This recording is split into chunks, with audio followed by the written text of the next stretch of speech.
Hey everybody, it's Dave Stevens with Stevens Group Training, and welcome to Eliminating Procrastination.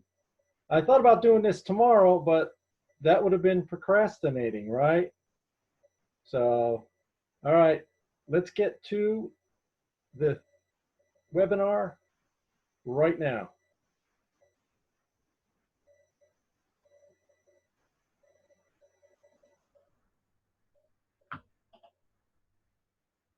Eliminating procrastination.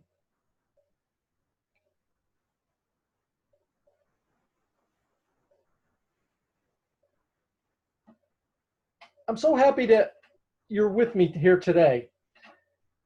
Whether you are a procrastinator yourself or you're afraid someone you care about is in danger of damaging their future due to procrastination, I'm here to help.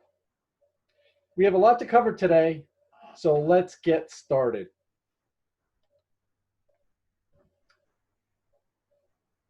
Defining procrastination is pretty simple. It's the action of delaying, postponing, or avoiding doing a task. We're all guilty of procrastination at some point in our lives. Everyone puts off unpleasant tasks from time to time. However, problems arise when procrastination begins to impact your experience negatively. For example, if chronic procrastination extends to matters of health and self-improvement, you may be at risk of adverse outcomes. Let's take a look at some of the signs, common reason for procrastination, and how to get the job done. According to the research, 20% of the population, that's 1 in 5 of the population, are considered true chronic procrastinators. Chronic procrastinators often suffer from broken marriages, lost jobs, deflated dreams, financial disarray, and self-esteem issues. These are serious issues, and while putting off that task you've been dreading may seem harmless, it can, in fact, lead to severe consequences. While there are many signs of procrastination, here is a list of common telltale signs that you may be a chronic procrastinator. You have difficulty coping with change and transitions. You are lost without a roadmap. You are chronically late. Your to-do list is never ending. You focus on non-essential office work instead of what needs to get done first. Overcoming procrastination can be especially challenging because we all have different reasons for doing it. Let's take a look at common reasons for procrastination. The fear of making mistakes is real and can cause people to put off important obligations for another day. Perfectionism may seem like a good quality. However, it can be quite detrimental. Perfectionism is often confused with having high standards. However, with perfectionism, standards are often unrealistic. Procrastination occurs as a result of thinking such a standard will never be achieved, so why bother to even try? Perfectionism is where I was a procrastinator. the fear of making mistakes. And I have overcome that. I still have to be careful that I don't fall back into my old ways.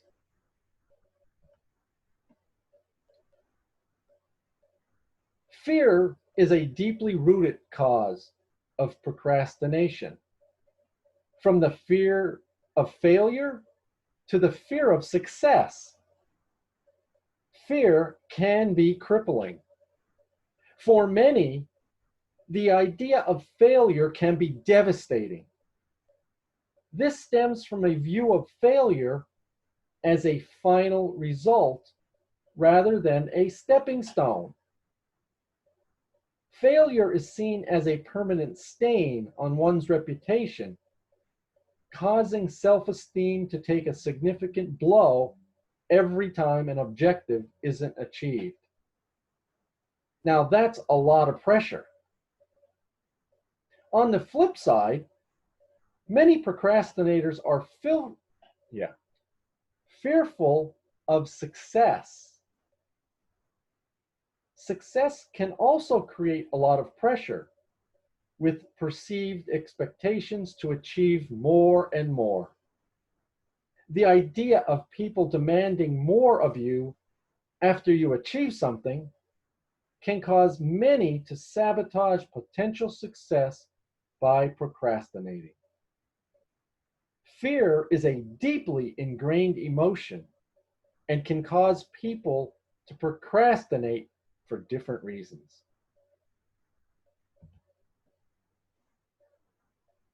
Motivation is related to expectation.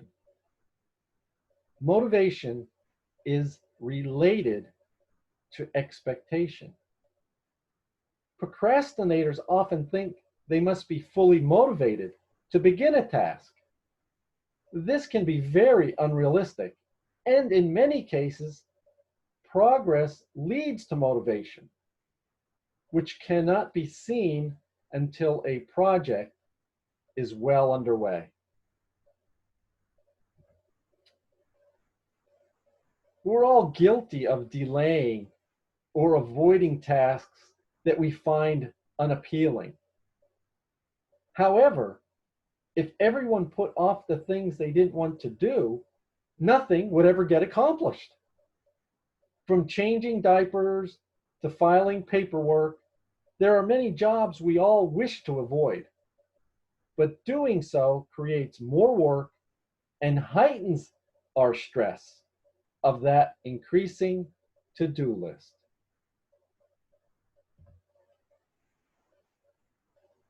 We're all faced with modern day distractions, from email and social media to addictive games. Entire worlds are at our fingertips. Smartphones, the internet, and gossip around the workplace are all to blame when it comes to distractions. Don't let distractions get the best of you.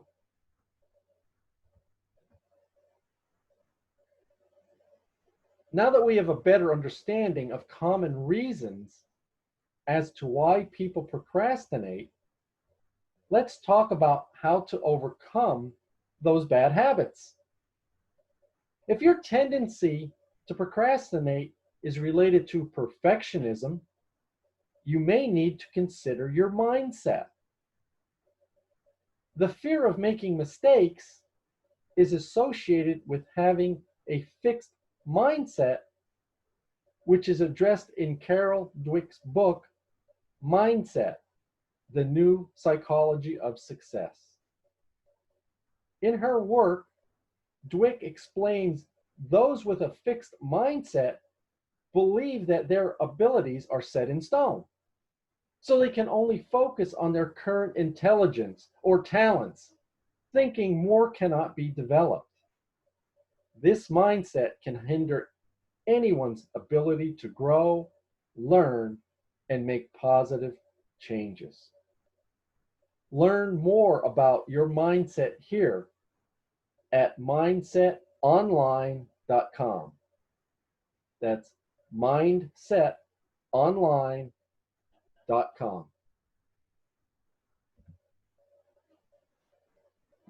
Whether you fear a negative outcome or fear failure, here are some questions to ask yourself next time you feel procrastination setting in. What am I afraid of? What is the worst possible consequence that could happen? What could happen if I ignore the situation? Why exactly am I putting this off? What will I gain in the long run by putting this off? How often do people actually die from doing this? Am I trying to convince myself of something that is not true? Am I scared of the process or of the result? Can I handle the outcome? Am I trying to protect myself from a certain outcome? Am I actually scared, or was I just told that this was scary?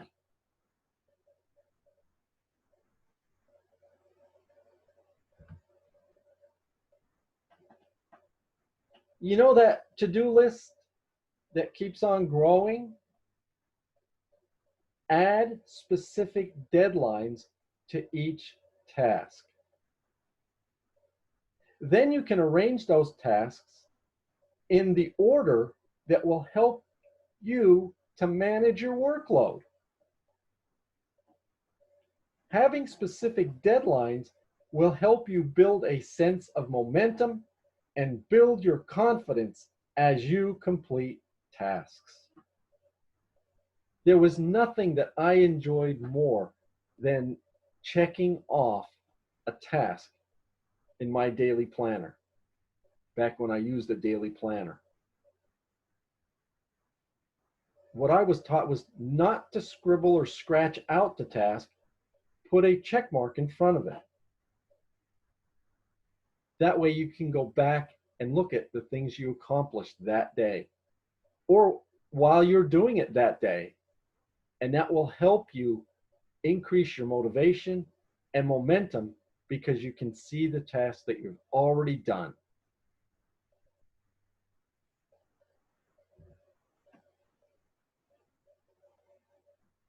Nothing fosters procrastination like a large, daunting project. To avoid becoming overwhelmed and feeling defeated before you even begin, break down tough jobs into bite-sized portions to make sure that they actually get done.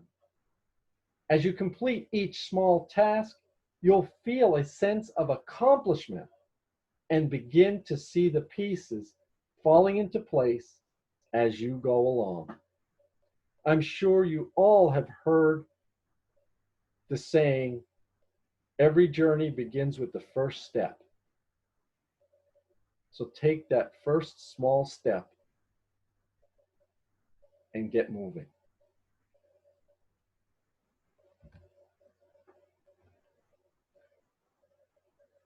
When it comes to those distractions, smartphones are the first thing to blame.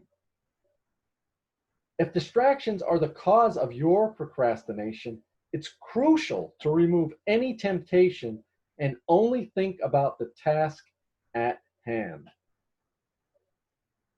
Here are some tips for removing distractions. Block certain websites.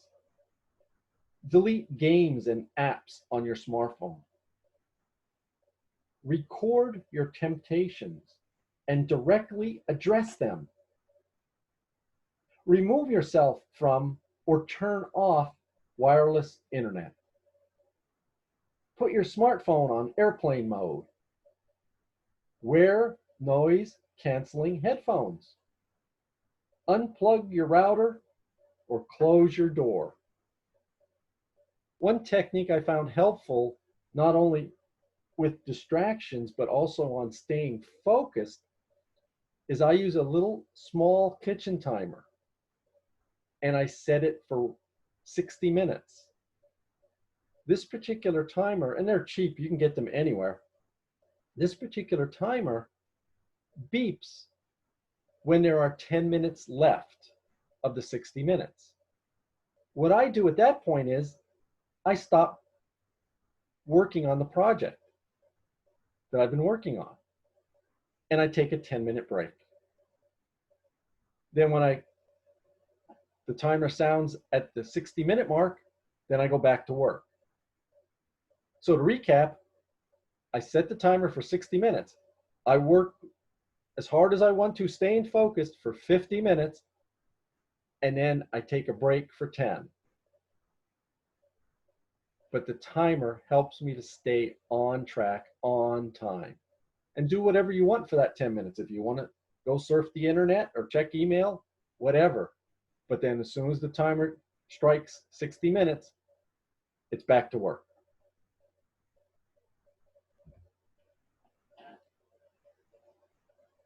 Oh, I agree with this one wholeheartedly. The most productive people agree that to get ahead, start your toughest tasks first. When you complete the biggest part of your workday first, this will give you a tremendous confidence boost. The feeling of being productive can carry you into the next task, and having the hardest job complete, the rest of your work will feel easy in comparison.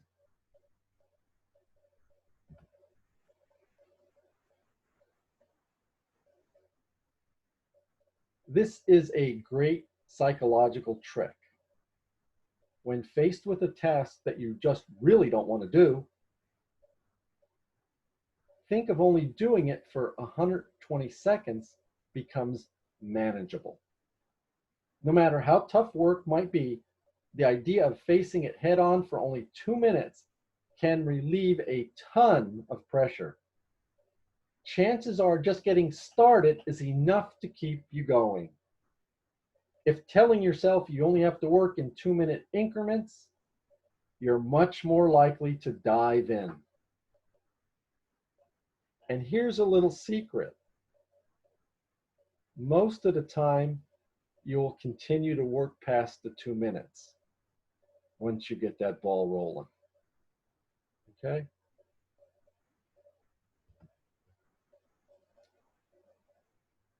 Being accountable, taking responsibility for your life. This is a big one. Accountability can be a significant motivator or demotivator when it's lacking. Creating to-do lists is enough for some people to hold themselves accountable. Check your list throughout the day to make sure you are completing necessary tasks. Another, perhaps more powerful form of accountability is being accountable to someone else. Here's how to do that. Take a task that you have been procrastinating on, break it into small pieces, and set deadlines for each step or each piece. Next, let someone know your plan and ask them to check up on you and your progress. It could be a spouse, a partner, a parent, a neighbor, a work buddy, anyone. Accountability increases your desire to accomplish your tasks.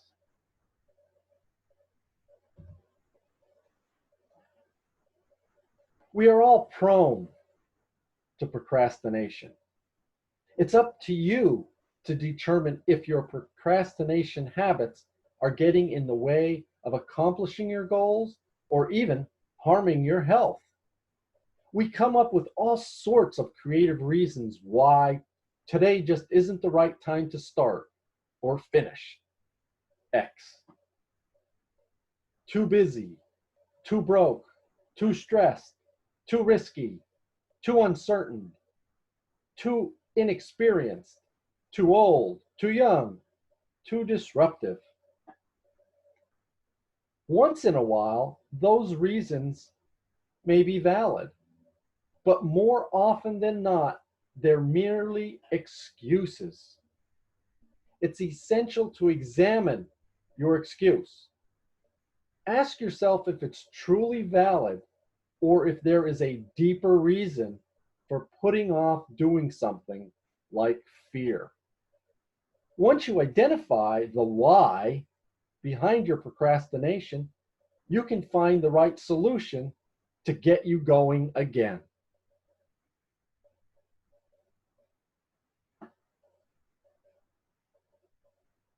Here's your first practice in accountability. I invite everyone to post below one task they have been putting off and what their plan is for getting it started. So stop the video and post one task below that you've been putting off, delaying, making excuses about, and then what you're going to do about getting it started. What is that baby step that's going to get the ball rolling on that project or that task?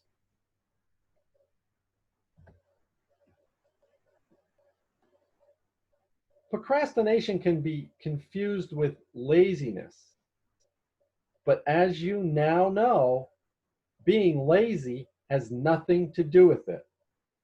That is, most of the time. At the fundamental core, we procrastinate when we allow emotion to influence our motivations. I'm sorry, let me repeat that. We procrastinate when we allow emotion to influence our motivations. Stop overthinking how much needs to be done and simply start. Allow yourself to take breaks if needed, and keep in mind why tasks X, Y, and Z need to be completed to accomplish your goals.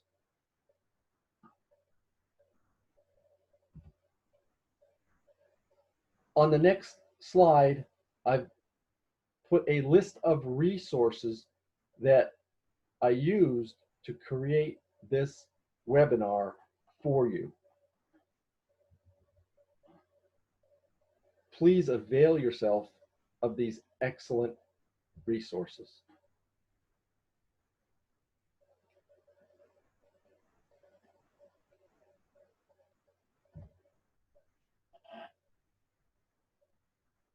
Yes, success is within your reach. I want to thank you for joining me today. I hope you have learned how to identify the reason or reasons behind your procrastination and gain some techniques for breaking through so you can start accomplishing your goals and gain the success that you so truly deserve. If you have any questions or you need one-on-one help getting yourself in gear, please don't hesitate to contact me via the email address on the slide shown. I'm here to help you. This is what I do. This is what I love doing, is helping other people. So if you need help, shoot me an email and I'll do whatever I can to help you. So stop procrastinating and get going.